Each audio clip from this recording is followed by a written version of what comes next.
Once upon a time, there was an old man and his son in a far distant village. Life was hard for them. They didn't earn a lot of money. The only things that they had were a tiny hut on the edge of this village, a little field next to it where they grew corn and potatoes, and a horse. And this horse had been given to the old man by his father, so the horse was quite old already. And the man knew it wouldn't be long now before the horse wouldn't be strong enough to help them. But every morning, he and his son and the horse would go out to the field, and they would work hard to make sure that their crops would grow well.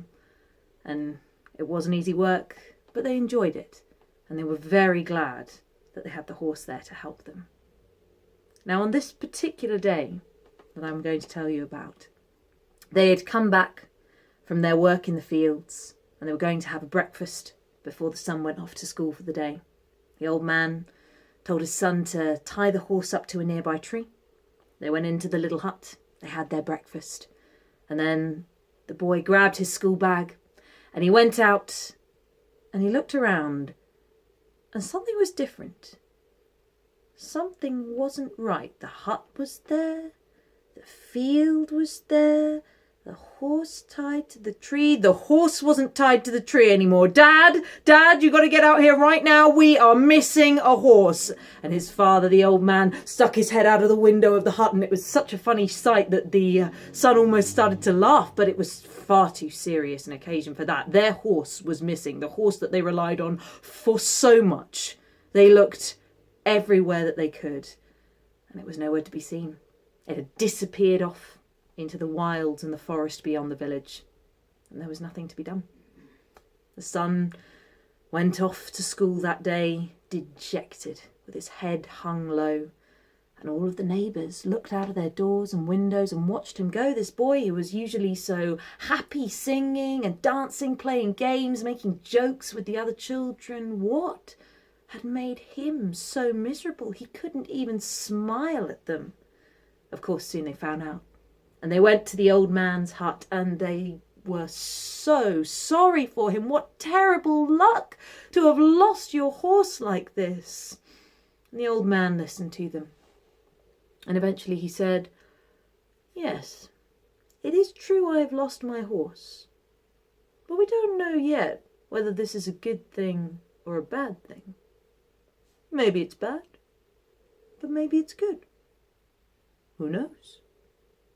Now, his neighbours were very confused by this, and they went back to their homes shaking their heads. And the next day, the horse returned.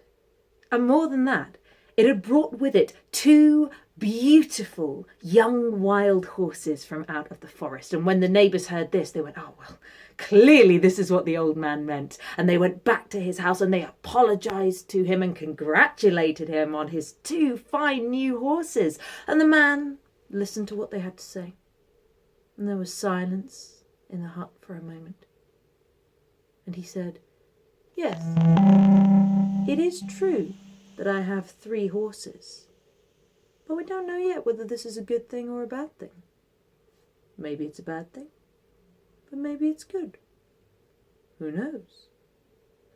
And his neighbours left very, very confused, wondering if, in fact, the man might be going a little bit crazy. How could he be so ungrateful? How could he be so stupid to look these gift horses in the mouth?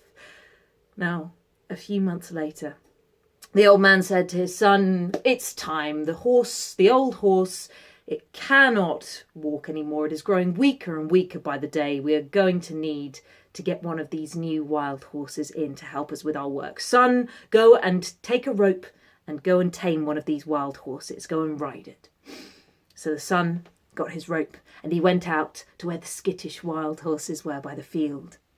It was a tricky thing to get the rope around the neck of that horse, but the young boy was clever, and eventually he looped it round and he clambered up onto the back of the horse and he held on for dear life, but this horse was not having any of it. It bucked and it reared and it charged about, and the son flew off of its back up into the air and landed on the ground with a crunch. Something snapped and he began to scream. And when his father, the old man, heard that scream, he knew something was wrong. He came running out of the hut, and he saw his son there on the floor with his right leg broken.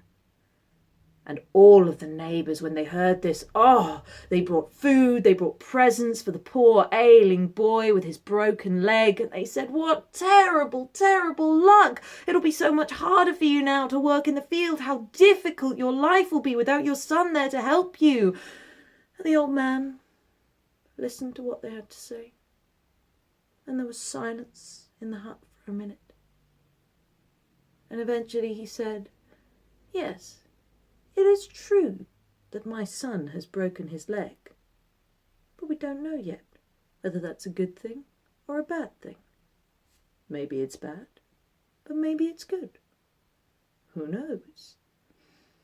And the neighbours left the house convinced that this guy was mad. How could a broken leg possibly be a good thing? How in the world?